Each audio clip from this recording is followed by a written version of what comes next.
Salve María, queridos seguidores del canal de YouTube de los Heraldos del Evangelio del Salvador.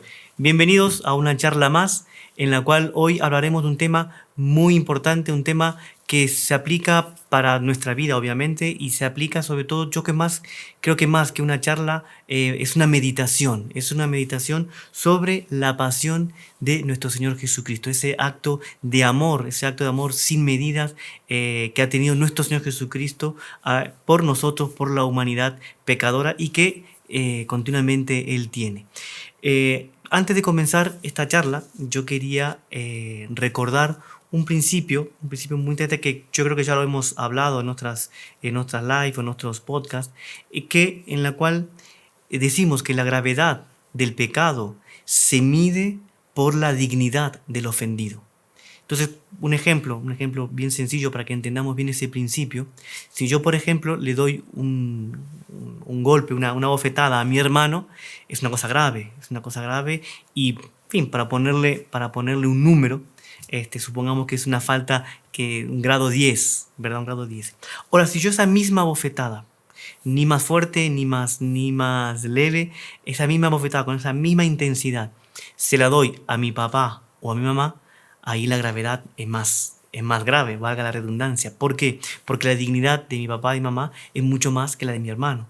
Entonces la gravedad aumenta y por lo tanto la reparación también tiene que ser proporcionada a esa falta.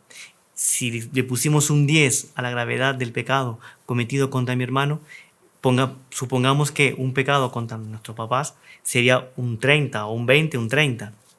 Ahora yo tengo que reparar esa falta. Y para reparar una falta que vale 10, tengo que tener una reparación número 10 también. Tengo que tener un valor de 10 para equiparar. Y si la falta es de 30 o de 40 o 50, también tengo que reparar 30, 40, 50 para que la falta quede reparada completamente, ¿verdad? Ahora, ¿cómo se repara eso? Bueno, a través de mis méritos, a través de la oración, a través de las buenas obras, a través del sacrificio, de la penitencia, voy adquiriendo méritos para reparar esa falta. Ahora, si esa falta yo la cometo contra un ser infinito que tiene una dignidad infinita, o sea, Dios, la reparación también tiene que ser infinita. La reparación también tiene que ser infinita porque la dignidad del ofendido es infinita. Y si la dignidad del ofendido es infinita, mi reparación también tiene que ser infinita. Si yo tengo una deuda infinita, ¿cómo la voy a pagar? Solo con un tesoro que también tenga un valor infinito. Pero ese tesoro solo Dios lo tiene. Solo Dios tiene un tesoro de un valor infinito. Entonces, cuando Adán y Eva pecaron, cometieron una falta de una gravedad infinita, cometieron una falta en la cual la reparación tendría que ser también de un valor, de un mérito infinito. Y por eso tuvo que nuestro Señor Jesucristo encarnarse, hacerse hombre, tener la naturaleza humana, sin dejar de ser Dios, ser verdadero Dios y verdadero hombre, sufrir por nosotros, ¿verdad? Reparar ese pecado, porque sería la única criatura, siendo hombre, que tendría esos méritos infinitos y poder pagar esa falta infinita. Es el único que tenía ese tesoro, ese cheque, por así decir, de un valor infinito. Entonces, cuando Adán y Eva pecaron, cuenta un santo, él haciendo, digamos, una metáfora obviamente, cuenta que en el cielo estaba Dios viendo a Adán y Eva cometiendo el pecado, y como que Dios queda penado, queda constrangido, queda triste, queda angustiado. Obviamente que es una metáfora para que entendamos bien la gravedad de este pecado. Y él dice, ¿cómo voy a hacer ahorita? Porque hay dos sentimientos que se encuentran, la misericordia y la justicia. Yo tengo que castigar al hombre porque ha pecado y mi deber de justicia, mi justicia infinita me dice tengo que punirlo, tengo que castigarlo, por lo tanto las puertas del cielo quedan cerradas. Yo que lo crié para que él viviese conmigo durante toda la eternidad, él mismo se cerró las puertas y yo tengo que mantener esas puertas cerradas. Pero mi misericordia me dice, no, ¿cómo puedo yo a esa criatura que tanto amé, que le hice con tanto amor, cerrar las puertas del cielo? Entonces hay un choque entre la misericordia y la justicia. Y ahí la segunda persona de la Santísima Trinidad: Señor, heme aquí para hacer tu voluntad.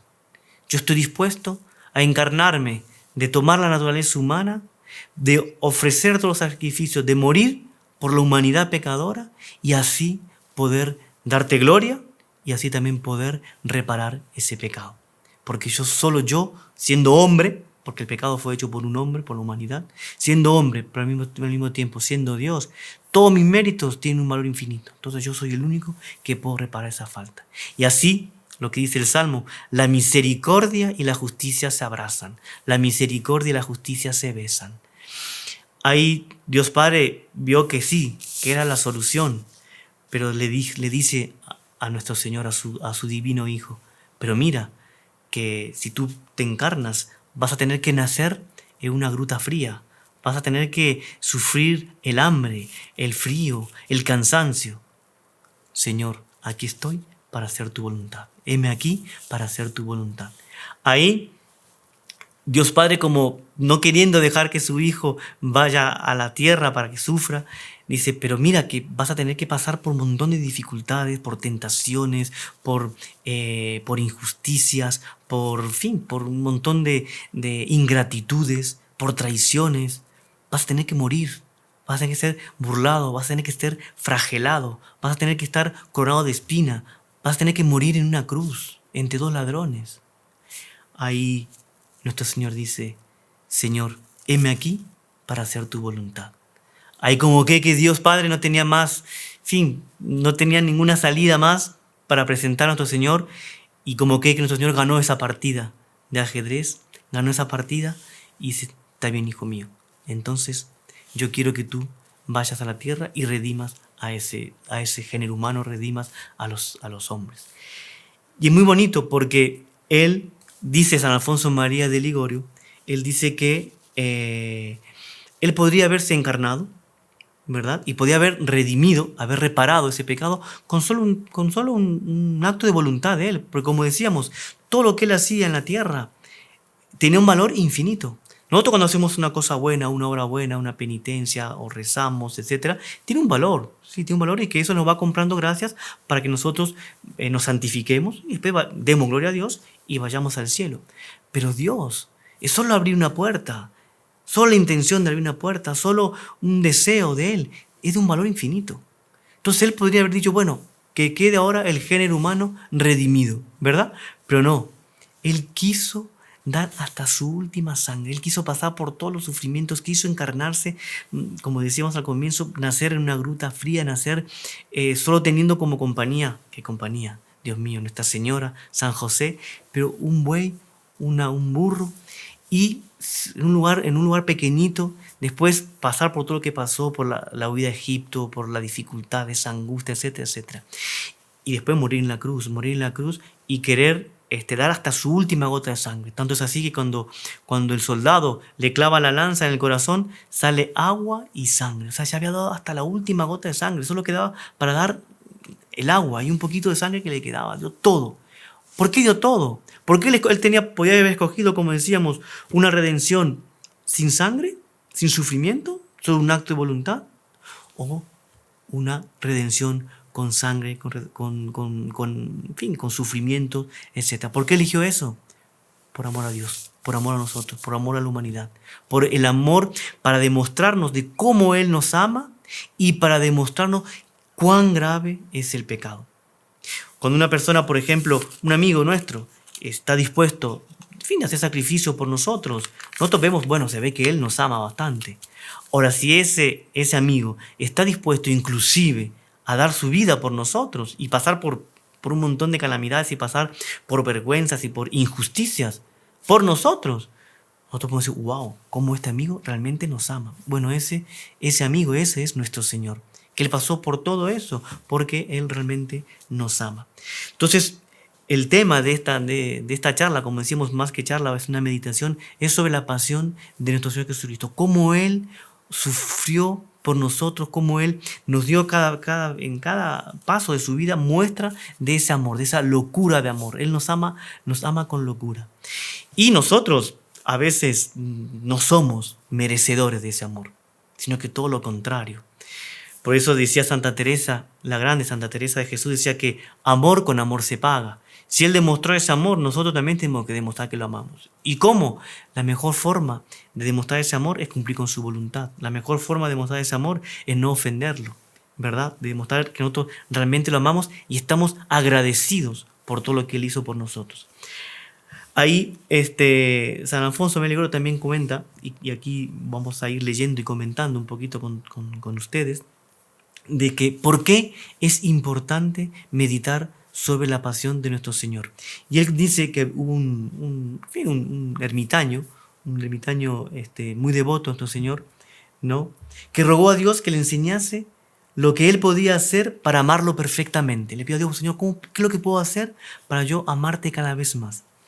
Y nuestro Señor le reveló que no había ninguna manera más eficiente de llegar al perfecto amor hacia Él que meditar constantemente en su pasión. Entonces nosotros, como decíamos ahorita, al comienzo, si queremos demostrar ese amor a Dios, la mejor forma que tenemos, cumplir con la voluntad de Él, cumplir los mandamientos, rezar, etcétera, no pecar, amarlo, pero meditar en la pasión de Él. Y decía San Buenaventura: el que desea avanzar, mira qué importante esto, el que desea avanzar de virtud en virtud, de gracia en gracia, debe meditar continuamente sobre la pasión de Jesús. Y añade que no hay práctica más rentable para toda la santificación del alma que la frecuente meditación de los sufrimientos de Jesucristo. Y aquí una cosa de San Agustín que me pareció impresionante y es lindísima. Dice: San Agustín también dijo que una sola lágrima derramada en el recuerdo de la pasión de Jesucristo vale más que una peregrinación a Jerusalén o un año de ayuno a pan y agua. O sea, meditar en la pasión de nuestro Señor Jesucristo, y si derramamos lágrimas, cuán mejor sería también, vale mucho más que una peregrinación a Tierra Santa. Vale mucho más que un año entero de ayuno a pan y agua. Santo Tomás de Aquino estaba un día haciendo una visita a San Buenaventura. Ellos eran dos santos, uno franciscano, San Buenaventura era franciscano, y Santo Tomás de Aquino era dominico, eran contemporáneos, grandes luminarias de la teología y de la filosofía católica de la Edad Media. Él una vez, y San Buenaventura era un escritor, era un poeta, un escritor místico, impresionante. Él tiene unos escritos lindísimos. Y entonces Santo Tomás una vez lo fue a visitar y le dijo: mira, ¿de dónde tú sacas tantas enseñanzas para escribir tus libros, tus escritos que son tan bonitos, tan llenos de unción y tan magníficos? Y él le dijo: ¿sabes cuál es mi libro? Ven, te lo voy a mostrar. Y le muestra un crucifijo con nuestro Señor Jesucristo crucificado. Y él le dice: mi mejor libro para aprender todas las cosas sobre la religión es Jesús crucificado. Entonces, si nosotros queremos también saber más de Dios, más de nuestro Señor Jesucristo, más y de amarlo más, meditemos sobre la pasión de nuestro Señor. Y la pasión de nuestro Señor, Él comienza por así decir, la Semana Santa, ¿no? Él comienza con el Domingo de Ramos, en la cual Él nos da aquí un ejemplo que tenemos que seguirlo sí o sí, porque es un ejemplo de humildad, un ejemplo de, imagínense, Él que era Dios, el que era el Rey de Reyes, el Señor de Señores, Él entra a Jerusalén, es proclamado: Hosana, el Hijo de David, Hosana y gloria en lo más alto de los cielos, etcétera, etcétera. Pero Él entra montado en un burrito. ¿Montado en un burrito para qué? Para demostrarnos la humildad. Que Él, a pesar de ser Dios, a pesar de que ser Rey, Él quiere demostrar también su humildad, de cómo es importante la humildad.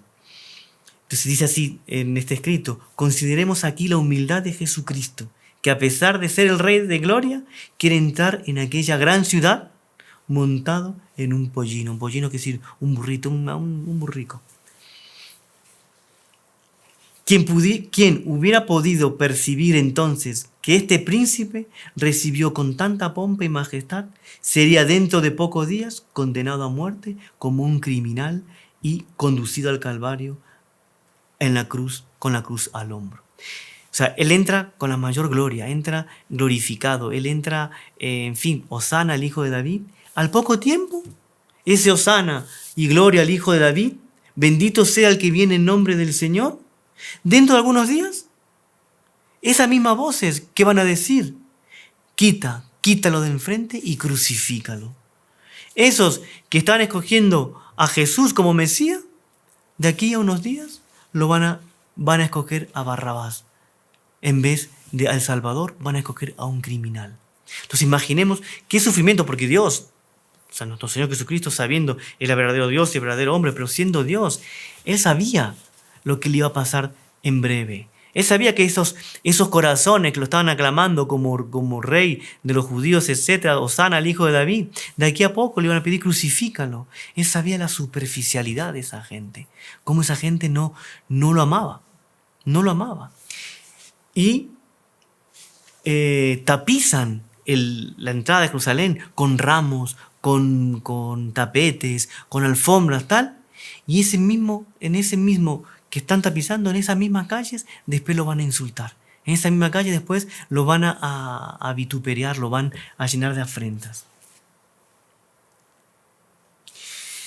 Y ahí nuestro Señor, cuando entra a Jerusalén, Él llora. Él llora porque Él sabe que en esos corazones había mucha superficialidad y había mucha ingratitud. Ahora yo me pongo a pensar, si nuestro Señor estuviese ahorita entrando en mi ciudad, en mi corazón, ¿cómo lo estoy aclamando yo? Hosana al Hijo de David, pero con amor, con sinceridad, y que al poco tiempo espero decir crucifícale. ¿Será que Él, así como Él lloró por la ruina de Jerusalén, porque Él ya veía la ruina de Jerusalén, veía al pueblo que le iba a ser ingrato, y Él lloró físicamente, un Dios que llora por los pecados de los hombres y llora por la ingratitud de los hombres? ¿No será que Él, entrando en mi corazón, también llore? También llore y así como tú ahora, hijo mío, yo estoy entrando en tu corazón, me estás aclamando. ¿No será que mañana me vas a traicionar? ¿No será que mañana vas a escoger también a Barrabás y en vez de escogerme a mí? Entonces pidamos, en este primer paso, por así decir, de la pasión, pidamos a nuestro Señor que siempre lo aclamemos y que jamás escojamos a otro a que no sea nuestro Señor Jesucristo, que jamás tengamos esa ingratitud. Y dice así: hubo, sin embargo, un tiempo en que mi ingratitud os arrojó de mi alma. Así como los judíos arrojaron a Jesús de Jerusalén porque Él murió a las afueras de la ciudad, nosotros a veces con nuestra ingratitud, con nuestra forma de ser, con nuestros pecados, con nuestras faltas, también arrojamos a Jesús de nuestras almas. Pero ahora tengo a más honra el vivir unido con vos que ser dueño de todos los reinos del mundo. O sea, yo ahora, Señor, quiero que tú seas mi rey y que yo no posea nada, sino que te posea a ti. Ahí nuestro Señor entra en Jerusalén, toda esa algarabía, esa algazara, toda esa alegría que después se cambia en insultos y en faltas y en pecados. Pero los príncipes, los sacerdotes, el sumo sacerdote, estaban viendo esa escena y ellos tenían dos caminos a seguir, como también tenemos nosotros: aclamarlo, admirarlo, adorarlo, seguirlo, o tener envidia. Este hombre nos va a llevar a la ruina, se va a proclamar rey, vamos a tener problemas con los romanos nos van a atacar porque este se está proclamando rey, vamos a morir todos, vamos a ser aplastados. Decía una vez Monseñor Juan, nuestro fundador, qué tontería, tener miedo a los romanos. ¿Dónde está la sede de la iglesia? ¿Dónde está la sede, por así decir, la casa madre de la iglesia católica? En Roma, donde era la capital del imperio romano. Si nosotros hacemos la voluntad de Dios, no tenemos que temer absolutamente nada, porque Dios va a saber dar vuelta a la historia y Él siempre va a salir triunfante. Y entonces, pero como ellos tenían una visión mundana del Mesías, tenían una visión mundana y solamente se preocupaban por sus cositas, entonces se reunieron y dijeron, bueno, ¿qué hacemos con este hombre? Y fue en ese momento en que ellos están pensando de cómo agarrarlo para darle muerte. Y fue ahí que Caifás, siendo sumo sacerdote, hizo esa profecía. Dice San Juan que fue una profecía que no fue movido por él, sea, él se quiso salvar, digamos, quiso salvar al pueblo de ser aplastados por los romanos, pero en realidad, por así decir, el Espíritu Santo estaba empleando a él como autoridad, empleándolo a él como sumo sacerdote para hacer una profecía. ¿Por qué? Porque él dijo, conviene que muera un solo hombre por el bien del pueblo y no perezca toda la nación. Y desde aquel día, prosigue diciendo San Juan, porque esto lo narra San Juan, el Evangelio de San Juan, no pensaba sino en el medio de hacerle morir. Y cuando estaban reunidos, confabulando qué hacer, ahí aparece Judas, Judas el traidor. Judas el traidor aparece en medio de ellos y él dice, ¿qué queréis darme? Sí, ¿qué queréis darme? Y yo lo pondré en vuestras manos. Grande debió de ser la alegría que hubo de apoderar de los judíos de esos malvados enemigos de Cristo, al ver que uno de sus mismos discípulos se disponía a hacerle traición.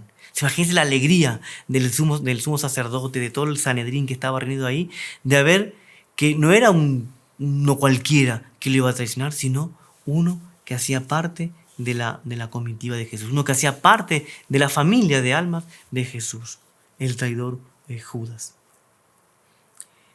Esta su alegría sería trasunto de aquella otra que debe haber en el infierno cuando un alma que se ha dado al servicio de Cristo lo abandona. Entonces, esa misma alegría que sintieron los del sumo sacerdote, el Sanedrín, los príncipes y los sacerdotes del templo, esa misma alegría tiene todo el infierno cuando uno de nosotros imitamos a Judas traicionando a nuestro Señor Jesucristo. Porque en el momento en que nosotros nos decidimos a seguir a Jesús, nos decidimos a cumplir con las promesas en el bautismo, que es seguir a Jesús y rechazar a Satanás, a sus pompas y a sus obras, y abandonar todo lo que nos conduce al pecado, rechazar todo lo que nos conduce al pecado, y queremos seguir a Jesús. Cuando nos decidimos a eso, pero lo traicionamos con nuestros caprichos, lo traicionamos con nuestras faltas, lo traicionamos con nuestros pecados, estamos imitando a Judas. Y esa alegría que hubo en el infierno se vuelve a producir cuando nosotros traicionamos a nuestro Señor. Esa alegría estamos causando una tristeza tremenda a Dios y una alegría a todos los infiernos. Entonces jamás imitemos a Jesús. Si ya hemos nosotros decidido seguir a Jesús, sigámoslo cueste lo que cueste. Y dice así este escritor: ¿cuántas veces os he menospreciado por un antojo, por un momentáneo y vil placer? Bien sabía yo que pecando perdí vuestra amistad y voluntariamente he renunciado a ella por una nada rechacé la amistad con Jesús. Y ahí nuestro Señor se reúne con los discípulos, después de haber sido aclamado, se reúne con los discípulos y se produce, por así decir, otro acto de amor de Él hacia nosotros. ¿Por qué? Porque Él quiere celebrar la Pascua con los discípulos. Él quiere celebrar la Pascua con los discípulos. ¿Y por qué? Porque Él quiere quedarse. Él dice, nuestro Señor, en varias partes en el Evangelio, Él dice que quiere quedarse, que la mayor alegría que Él tiene es estar con los hombres. Y entonces Él sabía que de aquí a poco iba a morir. Pero en el momento en que los judíos, el Caifás, el sumo sacerdote, Anás, Caifás, el Sanedrín, estaban planeando cómo sacarlo de esta tierra, cómo matarlo y hacerlo desaparecer, nuestro Señor estaba pensando la forma de cómo Él quedarse para siempre en la tierra.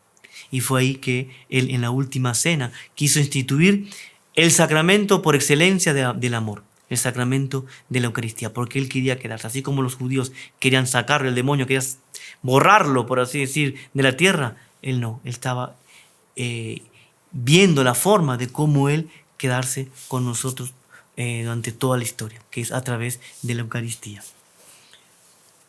Y dice así: quiso al fin de su vida dejarnos la mayor prenda de su amor que podía.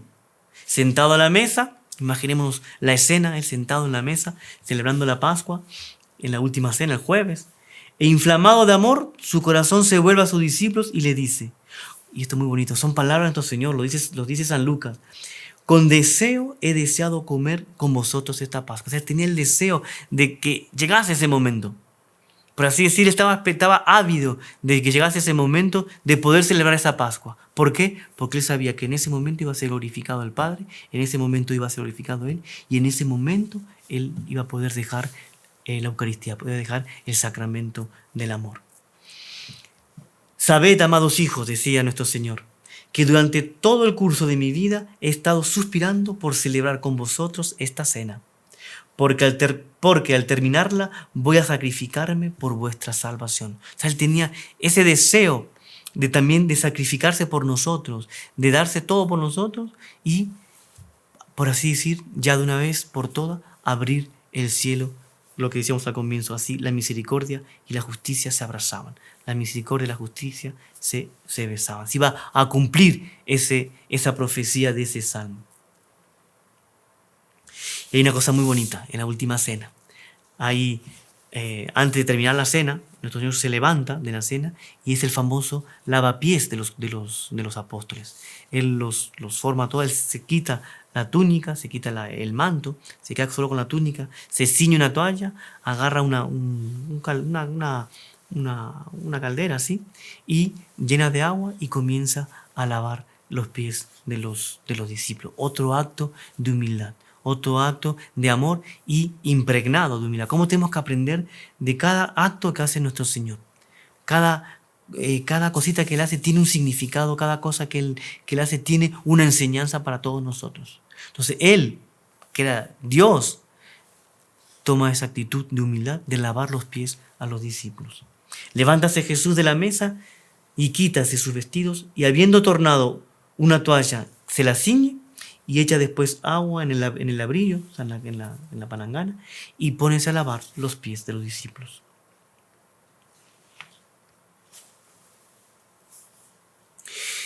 Como decíamos, es un acto de humildad de nuestro Señor. Y a veces nosotros, imaginemos nosotros estar ahí en esa cena, en la última cena y en esa cena, viendo a nuestro Señor con tanta humildad, lavando los pies también de Judas. Judas estaba presente todavía ahí, lavando los pies al traidor, para ver si por lo menos con ese acto de misericordia, ese acto de humildad, conseguía romper ese corazón de piedra de Judas y poder convertirlo y atraerlo nuevamente hacia el redil, o nuevamente hacia los discípulos, hacer que sea parte de su familia. Ahora, nosotros, ¿cuántas veces sufrimos injurias? ¿Cuántas veces sufrimos injusticias? A veces justificables, a veces injustificadas. Pero ¿cuántas veces nos pasa eso y no tomamos esa actitud que tomó nuestro Señor Jesucristo? Esa actitud de humildad. Y a veces, cuando nos pasa algo así, recordémonos, si nuestro Señor lavó los pies a los judíos, que en ese momento los judíos, a los discípulos, y que en ese momento no eran santos, estaban llenos de defectos, llenos de mil cosas. Sin embargo, Él tuvo ese acto de humildad. Entonces nosotros, cuando nos pasa algo, una contrariedad o algo, imitemos a Jesús. Dejemos pasar. Lavemos los pies a nuestro hermano que nos está ofendiendo. Lavémosle los pies a esa persona que nos está insultando. Lavemos los pies de una forma, lo digo de una forma metafórica, pero tengamos esa actitud de resignación, esa actitud de amor que tuvo nuestro Señor. Y dice así: oh Jesús mío, ojalá que vuestro ejemplo nos aliente a estimar los desprecios y las humillaciones.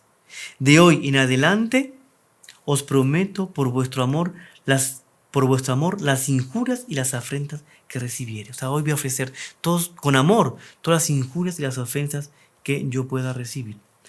Después de eso, desde haber lavado los discípulos, van nuevamente a los pies a los discípulos, se levantan y van nuevamente y se sientan para continuar con la cena de Pascua, con la última cena.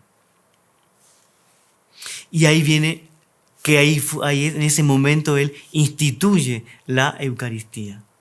Entonces, después del lavatorio de los pies, acto de gran humildad que Jesucristo recomendó a sus discípulos, volvió a tomar sus vestidos y sentándose de nuevo a la mesa, quiso dar a los hombres la última prueba de amor. Fue la institución del Santísimo Sacramento del altar. Tomó el pan, lo consagró y partiéndolo entre sus discípulos, Jesús les dijo: tomad y comed, esto es mi cuerpo. Y lo mismo después hizo con el cáliz de vino: tomad y bebed, que esto es mi sangre. Y vemos nosotros cómo nuestro Señor, Él sabiendo lo que le iba a pasar, quiere instituir este sacramento, que es el sacramento del amor. Y quiere que ese sacramento dure hasta el fin del mundo, porque Él quiso quedarse con nosotros. Por aquí llegaremos a entender cuán grande es el deseo que tiene Jesús de que nos acordemos de su pasión, ya que instituyó el Santísimo Sacramento de la Eucaristía con el fin de que nunca jamás olvidemos el amor inmenso e inefable que nos demostró con su muerte. O sea, Él instituyó este sacramento, que es el sacramento más importante, de los 7 es el más importante porque recibimos justamente al autor de todos los sacramentos. Él lo quiso instituir ¿en qué momento? En el Sermón de la Montaña, en la Transfiguración, en la boda de Caná. No, Él quiso instituirlo en la Pasión, en la Semana Santa. ¿Por qué? Para que nos recordemos lo importante que es meditar de su pasión y nos recordemos cuánto nos amó a Él, que dio su sangre y pero sobre todo también quiso quedarse con nosotros con el Santísimo Sacramento del altar. Después de acabada la cena, ahí nosotros recordemos que ahí Judas, nuestro Señor le dice: lo que tienes que hacer, hazlo rápidamente, hazlo pronto. Ahí Judas sale, los discípulos piensan que como él era el tesorero, por así decir, de los discípulos, quizás era para salir a comprar algunas cosas, para continuar con la fiesta, continuar con la fiesta de Pascua, pero en realidad era porque él iba a ir a traicionar a nuestro Señor, para avisarle a los sumos sacerdotes, a los soldados, a dónde iba nuestro Señor. Porque nuestro Señor, acabada la cena, él canta un himno de gloria a Dios, que hacía parte del rito de la Pascua, y ahí él se va con su discípulo al Getsemaní, va con sus discípulos al Huerto de los Olivos, que es un lugar donde él acostumbraba a ir con sus discípulos. Él entra al Huerto de los Olivos y una cosa que es impresionante, porque eso lo dice el Evangelio. Dice, comenzó a atemorizarse, a angustiarse y a entristecerse y a contristarse. O sea, él, su lado humano, comenzó a sentir tedio, pavor, miedo, tristeza, propio Dios. ¿Y por qué? Porque él sabía lo que le iba a pasar, a lo que iba encuentro. Y ahí se da este hecho tan bonito, en la cual él comienza a sudar sangre. Él escoge a 3 discípulos, de los 3, los más amados, que eran San Juan, San Pedro y Santiago, los lleva con él, junto con él, mientras que los otros discípulos se quedan un poco más apartados, y él comienza a rezar al Padre. Mientras que los discípulos, en vez de estar con él vigilando, y habían prometido que iban a morir por él, San Pedro, que decía que estaba dispuesto a dar la vida por él, que él jamás lo iba a negar, jamás lo iba a abandonar, etcétera, etcétera. San Pedro, San Juan y Santiago, que son los más cercanos a él, se quedan dormidos. Se quedan dormidos, ¿por qué? Porque no son capaces de vigilar una hora con nuestro Señor. ¿Por qué no son capaces? Porque estaban tibios. ¿Por qué no son capaces? Porque no amaban. ¿Por qué no son capaces? Porque no había una consonancia con nuestro Señor. Claro, cuando el Señor hacía milagros, ahí fenomenal, cuando se transfiguraba, Señor, qué bien se está aquí, hagamos 3 tiendas, quedémonos aquí, está fabuloso, ahí sí lo seguían. Cuando multiplicaba los panes, fantástico. Pero en el momento del sufrimiento no fueron capaces de seguirle. No fueron capaces de seguirle, ¿por qué? Porque no tenían ese amor, no tenían esa consonancia. No sentían que, no se sentían capaces de estar a la altura de lo que nuestro Señor estaba pidiendo en el momento. Y él comienza a sudar sangre. Y él dice una cosa impresionante, esto lo encontramos en Mateo, en el Evangelio de San Mateo en el capítulo 26 y en San Marcos en el capítulo 14. Él dice, mi alma está triste hasta la muerte. Y ahí uno piensa, él comienza a sudar sangre, y él dice, Padre mío, si es posible, aparta de mí este cáliz, pero no quiero que se haga mi voluntad, sino la tuya. Y aquí una enseñanza para nosotros. ¿Cuántas veces nosotros estamos sufriendo, estamos con dificultades, con problemas? Y es lícito. Sin Dios, nuestro Señor, pidió que se le apartase ese cáliz. Es lícito también nosotros pedir, Señor, por favor, para no pasar por este sufrimiento, para no pasar por esta dificultad. Por favor, Señor, que esto no pase. Es lícito pedirlo, pero tenemos que condicionarlo, como lo hizo nuestro Señor. Que no se haga mi voluntad, sino la tuya. Y ahí nuestro Señor no se hizo la voluntad de Él, se hizo la voluntad del Padre, porque el Padre quería que Él pasase por la pasión. Y fue ahí que le mandó un ángel con un cáliz, en el cual ese cáliz, Él bebió ese cáliz y le dio fuerza. O sea, le dio fuerza ¿para qué? Para seguir sufriendo. No le dio fuerza para aliviarlo. Es impresionante, le dio fuerza ¿para qué? Para que él tuviese fuerza para poder seguir sufriendo y llevar adelante la pasión. Y él comienza a sudar sangre. Y uno se pregunta, pero Señor, yo no veo aquí los soldados, no veo aquí los azotes, no veo aquí la corona de espina, no veo aquí, en fin, las bofetadas. ¿Y por qué está sudando sangre? ¿Por qué está sudando sangre? Porque Él está viendo mis pecados. Él está viendo mis faltas. Él, en una visión profética, Él vio todos los pecados que los hombres, que la humanidad había cometido, desde Adán y Eva hasta el último de los hombres que iba a pecar. Él vio todas esas faltas. Entonces Él sintió amargura, sintió dolor y ahí comenzó a sudar sangre. Esa sangre brotaba a causa de ¿qué? De los azotes, no, a causa de la corona de espina, no, porque todavía no había sido azotado, todavía no había sido coronado de espina, sino que esa sangre era fruto de nuestros pecados, era fruto de tu pecado, era fruto de mi pecado. O sea, yo con mis faltas estoy haciendo que la agonía de nuestro Señor en el huerto de los olivos sea más pesada, sea más dura, sea más terrible. O todo lo contrario, si yo hago actos de virtudes, si yo venzo las tentaciones y no peco, estoy haciendo que el Getsemaní, que el huerto de los olivos sea más liviano, que no sea tan duro para nuestro Señor Jesucristo. Yo puedo decir que yo añadí peso con mis culpas, aumenté el dolor con mis culpas, el sufrimiento de nuestro Señor en el huerto de los olivos. Pero también puedo decir que lo puedo aliviar, porque para Dios todo es presente. Entonces cada vez que yo estoy tentado, cada vez que el demonio quiere que yo peque, que cometa una falta, tengamos presente a nuestro Señor en el huerto de los olivos. Y si rechazamos la falta, rechazamos la tentación, y no cometemos la falta, tengamos certeza que estamos aliviando a nuestro Señor Jesucristo. Pero si decimos sí al pecado, estamos poniendo un peso más, un dolor más a nuestro Señor.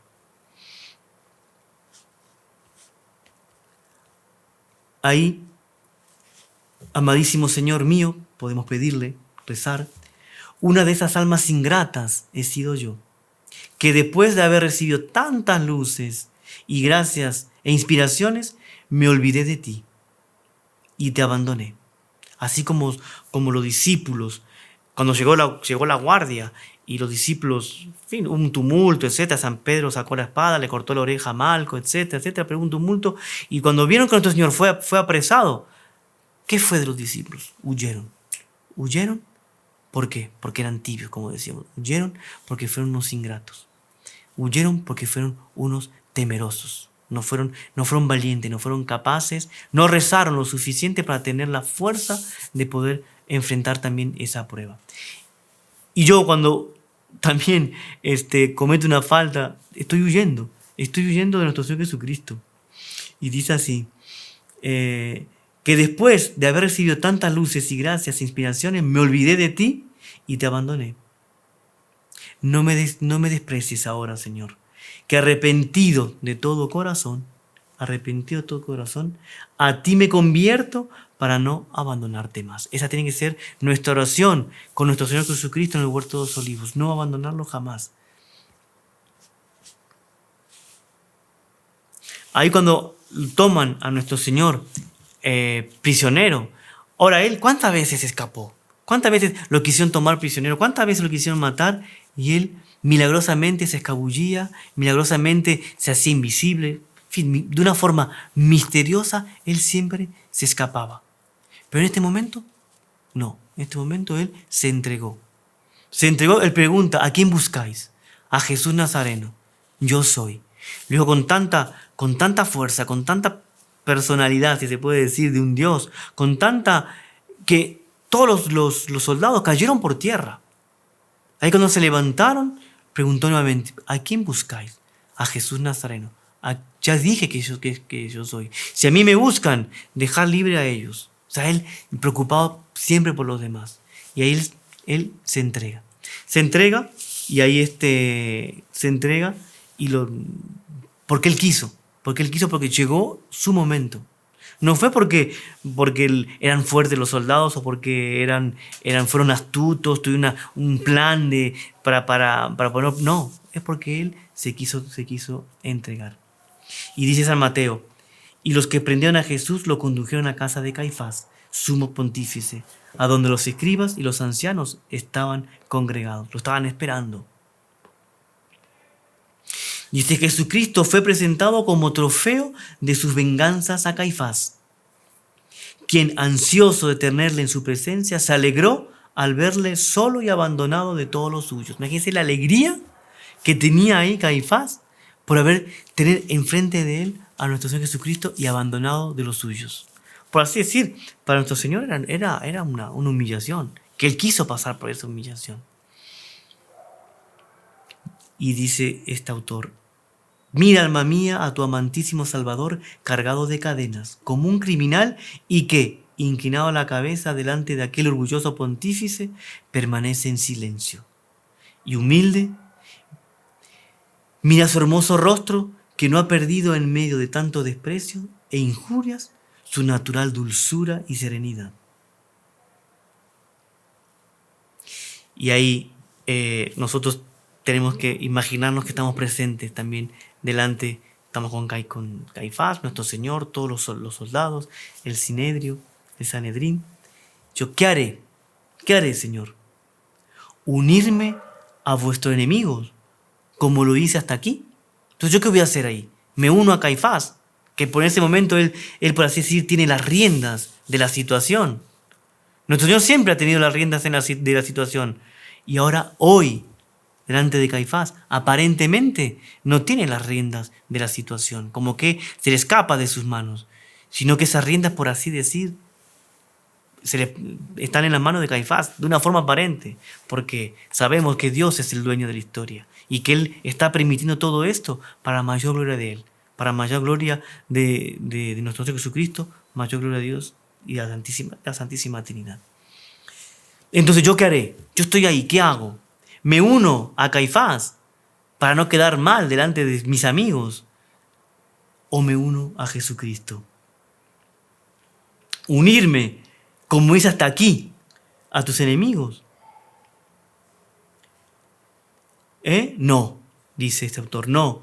Lo que me resta de vida, y esto es para nosotros, señores, es para todos nosotros, lo que me resta de vida, quiero emplearlo en amaros y honraros como vos lo merecéis. Y os prometo consagraros a vos todo mi corazón. Y ahí es cuando le pregunta, Caifás, le pregunta sobre la doctrina, de lo que ha enseñado, y él dice, ¿por qué me preguntáis a mí? Yo siempre he enseñado en público, en el templo. Preguntadles a ellos. Yo nunca he enseñado una cosa a las ocultas. Y ahí uno de los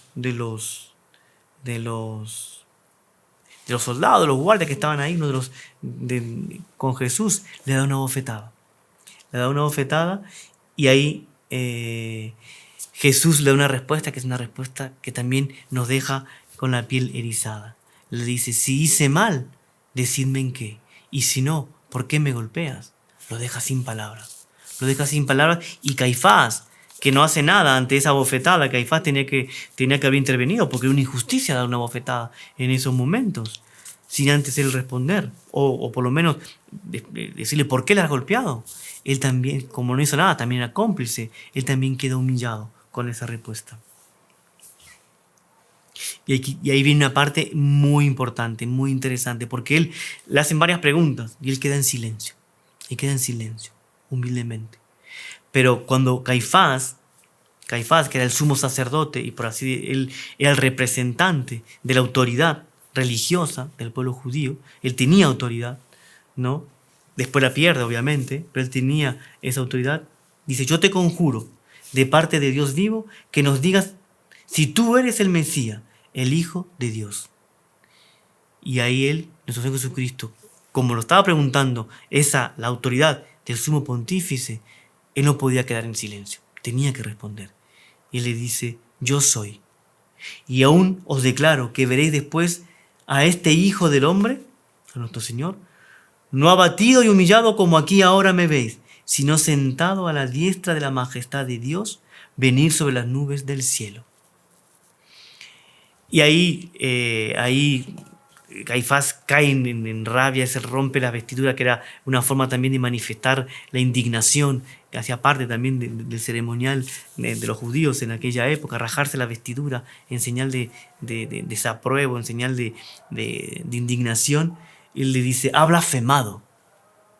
¿Qué necesidad tenemos ya de testigos? Porque hay un montón de testigos. Si todos eran testigos falsos, uno se contradecía con el otro, entonces no conseguían agarrar a nuestro Señor. Y al final cuando Él dice la verdad, cuando Él se declara Dios, por tanto dice la verdad, ahí ha blasfemado.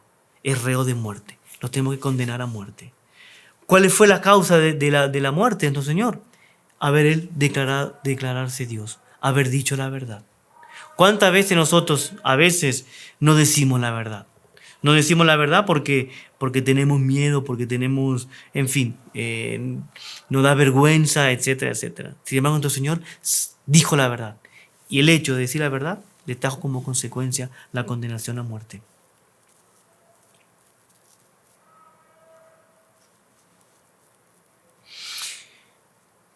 Ahí tenemos también en ese momento las negaciones de San Pedro, ¿no? Y dice que uno de los mayores sufrimientos, dicen los teólogos, tal, pero muchos místicos, que uno de los mayores sufrimientos que tuvo nuestro Señor Jesucristo fue justamente la negación de San Pedro. ¿Por qué? Porque él era el discípulo, digamos, en la cual él había escogido como jefe de su iglesia. Él era el primer papa. Y después el sentirse traicionado. Cuando uno lo traiciona a una persona, cuando te traiciona una persona que no te quiere, bueno, pero cuando te traiciona una persona que tú amas y que Él dijo que te quería, que nunca te iba a traicionar y te traiciona, eso significa un dolor muy grande para nuestro Señor. Y Él dice los místicos y tal cantidad de revelaciones que fue uno de los sufrimientos más grandes que Él tuvo en la pasión, es ser negado por San Pedro. Y Él lo negó no una vez, sino que lo negó 3 veces. Y es curioso que Él no es que lo niega ante los soldados o lo niega ante un pelotón de fusilamiento, si bien que en aquella época no existía eso, pero no lo niega porque es algo que le da temor, sino que lo niega ¿ante quién?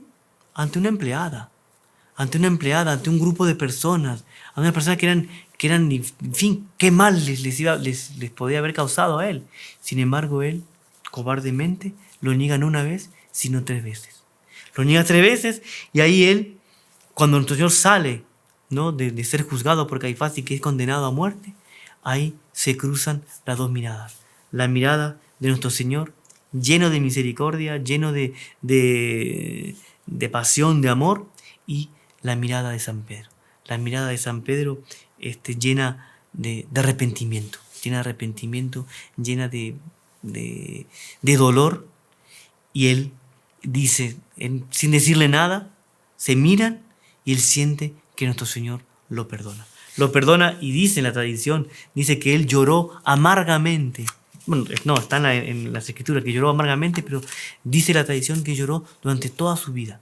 Y lloró tanto que se le formaron 2 surcos aquí en la mejilla de tantas lágrimas, que le consumieron las carnes de tantas lágrimas. ¿Cuántas veces nosotros imitamos a San Pedro y hemos negado a nuestro Señor? Cada vez que cometemos una falta, cada vez que pecamos, le estamos negando a nuestro Señor. ¿Cómo sería bonito también nosotros llorar nuestro pecado como lo lloró San Pedro, ¿verdad? Y tener al fin de nuestras vidas unos surcos, ¿verdad? Unos surcos que es el símbolo del arrepentimiento, el símbolo de nuestro perdón, de nuestro pedido de perdón, de nuestro arrepentimiento, el surco de toda una vida de penitencia por las faltas que hemos cometido. Ahí llevan a Jesús a Pilato, porque ellos no podían, no tenían la autoridad de matar a nadie, de ajusticiar a nadie. Entonces lo llevan a Pilato para que sí, Pilato lo condenase a muerte y lo crucificase. Ahora, Pilato, no, cuando le hace el interrogatorio, etc., él ve que no, que es inocente y que había sido, lo dice las escrituras, que era inocente y que él se da cuenta que lo entregaron por envidia. Entonces él hace un montón de cosas para poder salvarlo. Pero como Pilato no es una persona íntegra, como Pilato no es una persona radical, como Pilato es un tibio, él no toma partido por la justicia, él que es el juez, porque él tenía ahí también la función de juez. Él tenía la capacidad y el poder de decir, no, este hombre es inocente y por lo tanto no lo voy a condenar a nada.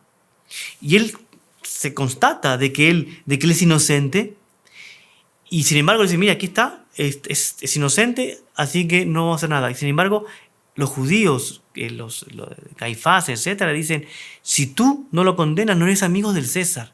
Entonces él se asusta, voy a perder mi puesto. Porque él se quiere proclamar rey, por tanto, si tú lo perdonas, no lo condenas, tú lo estás reconociendo como rey y no eres amigo del César. Ahí él siente miedo. Ahí tiene miedo de perder su puestito. Él que era el juez y que ve que es inocente, dice, no, ya sé lo que voy a hacer. Lo voy a mandar a azotar. Lo voy a mandar a azotar.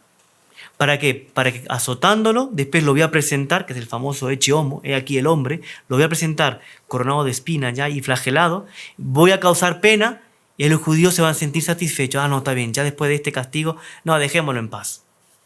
Es lo que pensaba Pilato, porque es lo que piensa todo mediocre, es lo que piensa todo persona que no es radical, que quiere llevar una componenda entre el bien y el mal. Él que es juez, que tiene que impartir justicia, dice, bueno, yo sé que es justo, pero lo voy a castigar. ¿Pero qué clase de justicia es esa?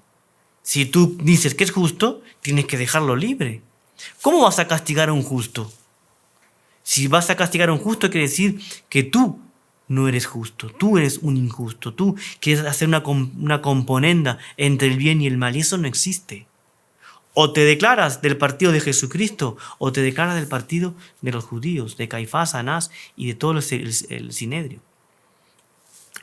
Pero Pilato, por miedo a perder su puesto, por miedo a quedar mal ante el populacho, lo manda a azotar.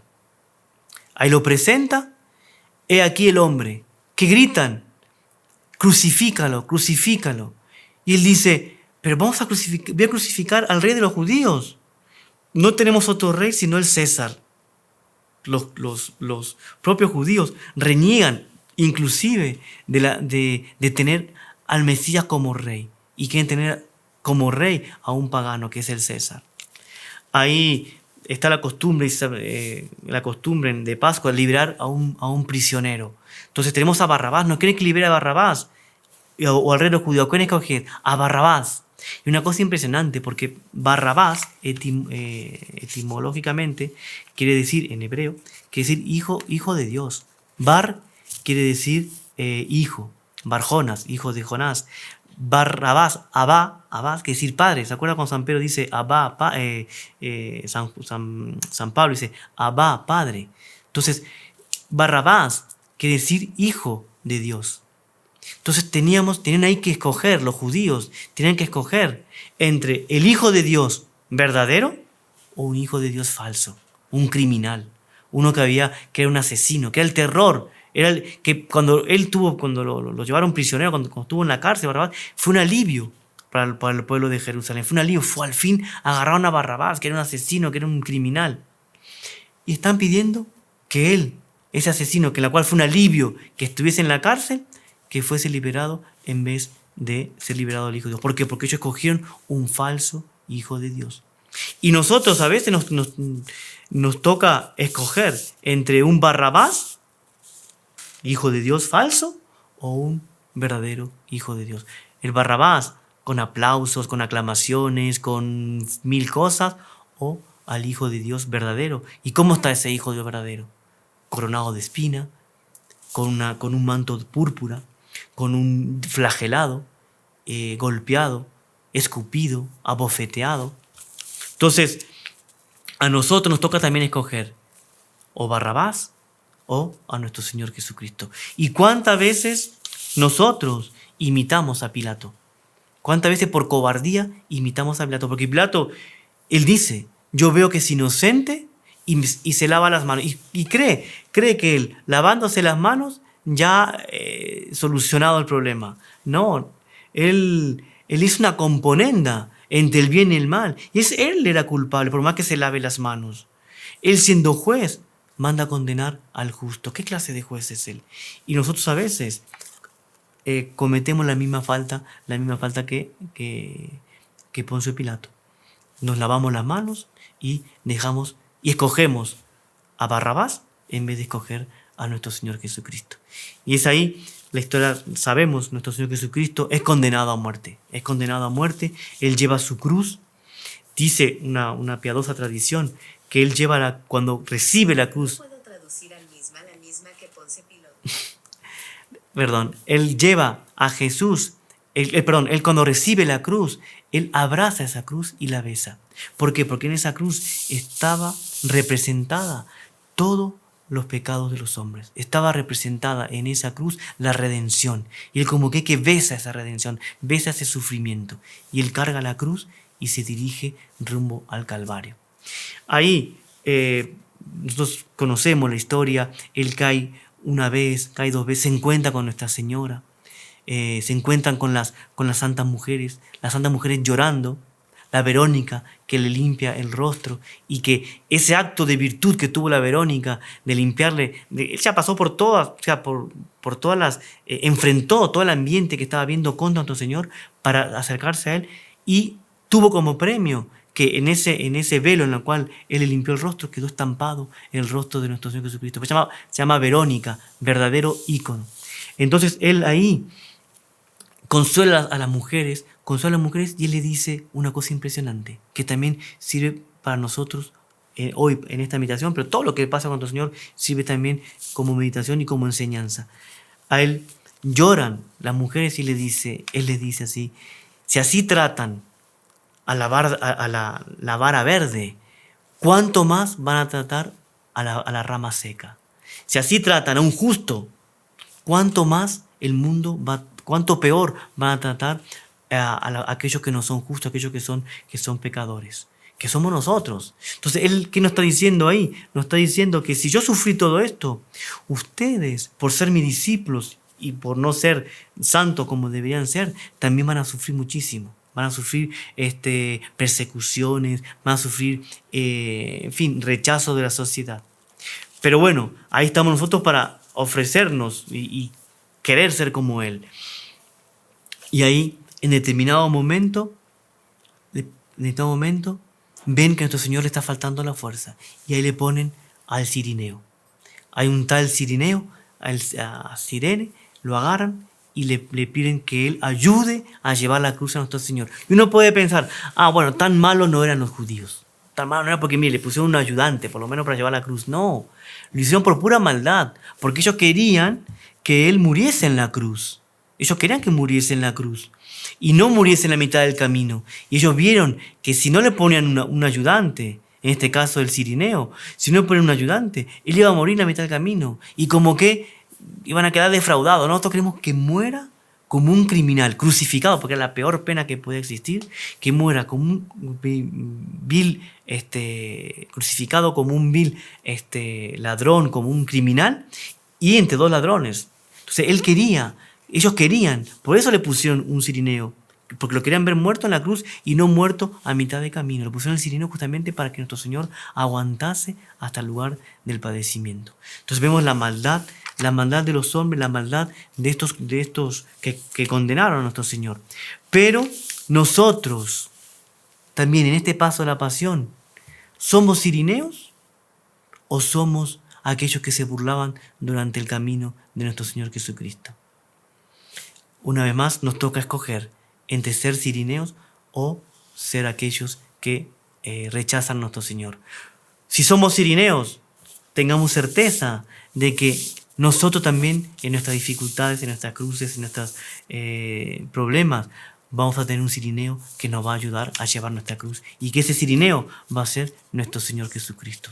Si nosotros ayudamos a nuestro Señor, tengan certeza que Él también nos va a ayudar. Y qué gloria, qué gracia poder tener ese cirineo divino.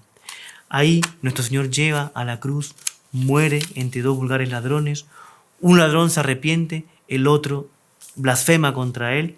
Y uno de ellos, el Evangelio dice que los dos insultan a nuestro Señor, pero después uno se arrepiente. ¿Y por qué? Porque Nuestra Señora rezó por los dos ladrones. Rezó porque quería la salvación también de ellos. Y solo uno estuvo abierto a la gracia de la conversión, que fue San Dimas, y que él se le llama el buen ladrón porque se arrepintió, no porque sea ladrón. Pero nuestro Señor hasta en la cruz hacía el bien.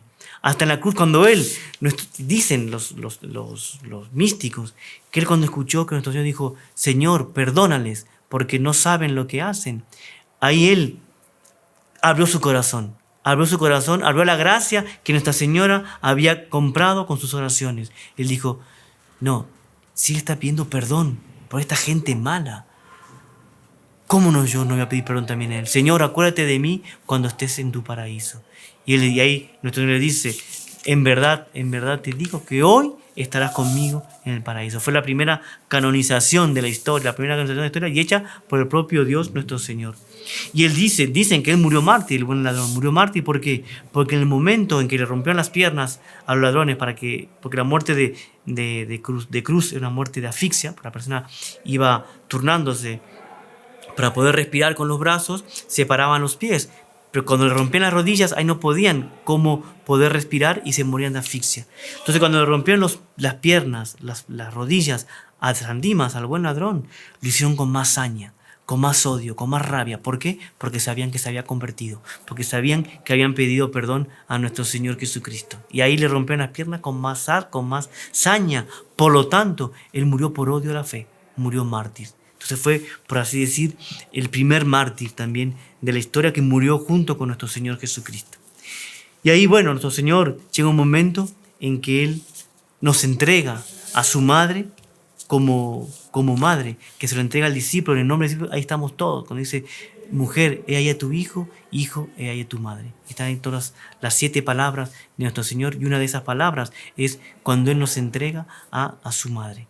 Nos entrega a su madre para que ella cuide constantemente a nosotros, porque ella fue la única que nunca lo abandonó. Estaba Mater Dolorosa, estaba ahí la Madre Dolorosa llorando, ¿verdad? Pero estaba ahí, de pie. Nunca desfalleció, nunca lo abandonó. Y Él, cuando Él dice, Señor, Señor, ¿por qué me has abandonado? Y Él mira a Nuestra Señora y Él siente un abandono, que hasta el propio Dios lo abandona. Y Él busca consuelo a Nuestra Señora, pero ve a Nuestra Señora ese corazón también dilacerado, ese corazón lleno de sufrimiento. Y Él, por así decir, no siente tampoco consuelo en Nuestra Señora. ¿Por qué no siente consuelo? Porque la ve tan sufrida, y siente totalmente abandonado.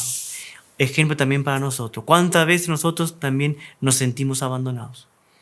Pero si Él se sintió abandonado, entonces pidamos a ese divino abandonado que nos dé fuerza, que nos dé ánimo. Y llega un momento en el cual Él dice, mira para alrededor, que ya todo está consumado, todo está cumplido. Y en ese momento expira y entrega su alma a Dios.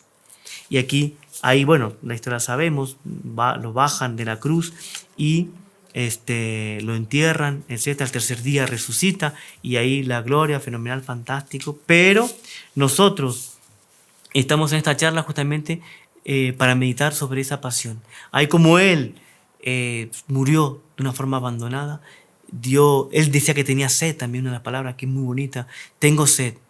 Y uno se puede decir, bueno, pero quejarse solo que tiene sed, cuando tiene las manos atravesadas por unos clavos, tiene los pies atravesados por unos clavos, la corona de espina, toda la flagelación, todo lo que significaba poder respirar, poder tener que pararse en los clavos, el sufrimiento que significa eso, y después dejarse todo el peso de su cuerpo en las manos, lo que significa eso en dolor, y solo se queja de tener sed, solo sed.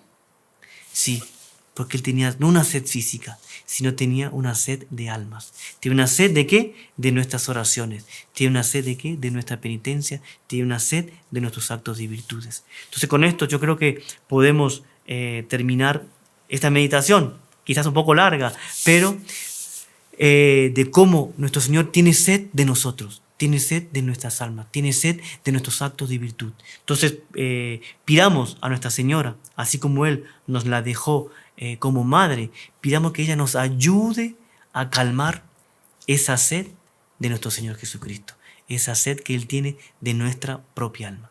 Entonces, con esas consideraciones, con estas últimas palabras, pidamos a nuestro Señor que nos dé esa fuerza, ese amor a Él, como decíamos al comienzo de la meditación, que amor con amor se paga. Que pidamos que comprendamos que toda la pasión fue un acto de amor, toda la vida de nuestro Señor, desde que nació hasta que murió, y todavía sigue siendo un acto de amor porque Él nos sigue amando, pero sobre todo en la pasión, ese acto de amor, nosotros también retribuyamos, ¿verdad? Con otro acto de amor que es sufrir por Él, querer cargar la cruz y cumplir así con nuestra misión, con nuestra vocación y cargando la cruz y siguiéndolo a Él en todo, cueste lo que cueste.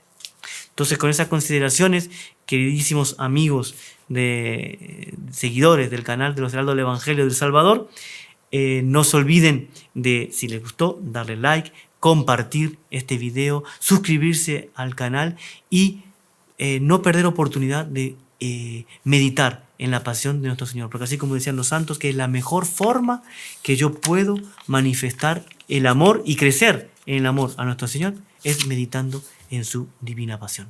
Entonces, con esas meditaciones, yo creo que solo nos resta rezar, ¿verdad? Rezar para agradecer y pidiendo justamente a Nuestra Señora que nos dé fuerza para cumplir con la divina voluntad de Dios. En el nombre del Padre, del Hijo y del Espíritu Santo. Amén. Dios te salve María, llena eres de gracia, el Señor es contigo. Bendita tú eres entre todas las mujeres y bendito es el fruto de tu vientre Jesús. María, Madre de Dios, ruega por nosotros pecadores, ahora y en la hora de nuestra muerte. Amén. Salve María. In saecula saeculorum.